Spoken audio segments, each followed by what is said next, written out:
Hi guys, it's LazyBeast here, and today I'm going to show you how to make your UI go from this to this in only a few simple add-ons. These are the top add-ons that I use all the time that I get value from every single time that I play, so I'll share them with you, starting first of all with the UI replacement add-on, which is ElvUi. This is a complete overhaul for the standard Blizzard default UI, and it just makes everything look a bit minimalist and quite neat, and it's extremely customizable. It basically changes every single interface and every single menu that you can think of, and I've basically been tweaking mine over the years. I've been using this for probably about 8 years now, so I'll share my updated string in the comments below. You can basically get this and click on the import section and import my string in to basically copy how this looks here. So look for that in the description. Any issues, just comment and let me know, and I'll try and help you out as best I can. So the only section of ElvUi that I don't use is the bags section, so I do have this toggled off. So if you do import my UI and the bags are still toggled on, just make sure you turn it off if you want to use this next add-on, which is AdiBags. So this is a replacement for the bag UI. Now the reason I like AdiBags is because it nicely separates things automatically into different sections in your bag. So you can see we've got like trade skill items, armor, jewelry. It even puts like your different sets that you've got in the set maker in your character interface into the different bag slots too, so you can see which bits you've got in there. The currency section at the bottom is also really handy to have, so what you can do on this is right click and you can select which currencies you want it to show, and you can show quite a few on here. Again, AdiBags is very customizable, so you can right click on the bag icon and move this around as much as you want. You can increase the scale of it, so if you want huge bags you can do that. You can change the colours of it, whatever you want you can change it. Pretty flexible add-on. Now, there is actually another section of ElvUi that I don't use, which I made a mistake on before, which is the nameplates. So I don't use the ElvUi standard nameplates, I use an add-on called ThreatPlates. Now, despite the name, this isn't just something for tanks, it's good for anybody, for any kind of UI situation. And the reason why I like this again is because the nameplates look really clean, nice and minimal and modern. You can see buffs and debuffs on there nice and easily, and you can also customize them quite a lot. Now, as with most of my add-ons, I have tweaked this over the years, so I will share my import link to this as well in the description next to the ElvUi import link too. So look out for that if you just want to straight up copy this and whack it in game, but this add-on does work pretty well straight out the box as well, so you may not need to even tweak it at all. One of the nicest things about this add-on is that when you're, for example, doing a quest where you need to kill a certain amount of enemies, it will show you a percentage or a number, say like 20 out of 30 on the actual nameplate itself, which makes tracking things really easy. Now the next add-on is a big one, which can seem a bit intimidating to people at first, and it's something that you can spend a lot of time tweaking, or you can just use imported profiles and just copy other people's, and that is WeakAuras 2. So don't be scared by this one, it's very easy to use. You simply just install the add-on WeakAuras 2, and then once that's done, if you type /WA in your chat and press enter, you'll find the interface there, and you can go down to import and import WeakAuras. So what are WeakAuras? They're basically added icons and things on your screen. You can't interact with them, but what they'll do is they'll trigger at certain times. For example, the main use of this is to show you your buffs and debuffs and things in combat and keep track of your abilities, such as stacks of buffs that you've got, cooldowns of your spells, cooldowns of your defensives, and for keeping track of procs.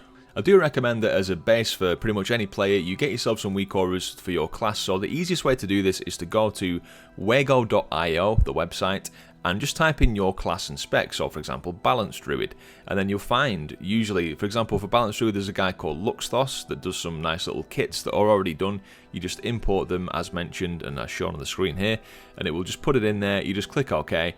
You can change the trigger to load only in combat if you don't want this to be on your screen like all the time. It's probably set to that as by default, but just have a little check. And then what it'll do when you get into combat, if you're in like out in the world or in a dungeon or raid, for example, the WeakAura will pop up on your screen when you're in combat, and then it just makes you more aware of things that are going on with your class, and it'll probably improve your play overall.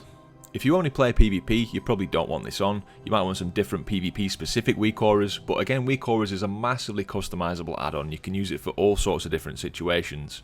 Another example is specific boss fights where there's a boss may do a certain ability. There's usually WeakAuras around that, and they basically just give you that advantage and that extra awareness of what's going on. An example of a small kind of quality of life WeakAura is the cursor circle, as you can see there on the screen. Now this one is basically just, I just literally googled cursor circle WeakAura, and it was pretty much the first or second one that came up. You just import this and you just forget about it and it's done, and it just shows you where your cursor is. It makes it more easy to see. There's also the GCD on there as well, which is just a nice little added touch. And again, you just install it, forget about it, and it just improves your UI. So they are the 4 big ones that contribute to this change in UI and what I get use of every single playtime. There's just one extra little bonus one for you, which is the Minimap button bag. And the more add-ons you get, they usually do come with a minimap icon. You can disable these if you want to, but a nice easy way to manage them is just to get this add-on. It usually automatically puts them into this minimap button menu, this like sort of drop-down icon. But you do have the option to remove certain ones from the drop-down, or you can disable them altogether. It's totally up to you. Now, I'll just include a quick note here on how to install add-ons in 2022 World of Warcraft. So I used to recommend using the open source add-on manager WoW, but unfortunately it has lost a lot of its functionality due to being shafted by CurseForge. So really the two most viable options you've got now are to download the Overwolf or CurseForge app and do them that way. This obviously is easy, but I understand why a lot of people wouldn't want to do that. This is the quickest way to do it though, and it basically has access to all the things. You can still use WoW for some add-ons, like for example ElvUi, which is a nice easy way to keep ElvUi updated in just one click each time you want to do that. But the other way is to just manually install and update each of your add-ons. Now this could be quite time consuming, but it's kind of the only option if you don't want to use the CurseForge client. Now the simple way to do this, if you didn't know, is to just Google an add-on, go to the CurseForge website, download the add-on, and then once you've downloaded it, unzip it from the folder and put that into the add-ons section of your interface folder for your main World of Warcraft install. And just make sure that it's in the right version of the game for that. You don't want to be getting like retail add-ons and putting them in Classic, for example. But that is the most simple way to do this. Hope that helps, guys. Okay, so there we go, guys. That's basically the 4 or 5 main add-ons that make up my UI. I do have a lot of other add-ons installed. I've got about 70 add-ons installed, but I didn't want to go through them all because it would be here literally all day. But any questions about the UI, drop them down in the comments below and I'll do my best to help you out. If you've enjoyed the video, please do leave a like on it and consider subscribing to the channel for more World of Warcraft videos. I'm going to be doing a lot of content on Dragonflight when that comes out, and hopefully if I get into the alpha or beta, I'm going to smash some content on that. Thanks so much for watching, guys. I've been LazyBeast and I'll catch you next time. Cheers.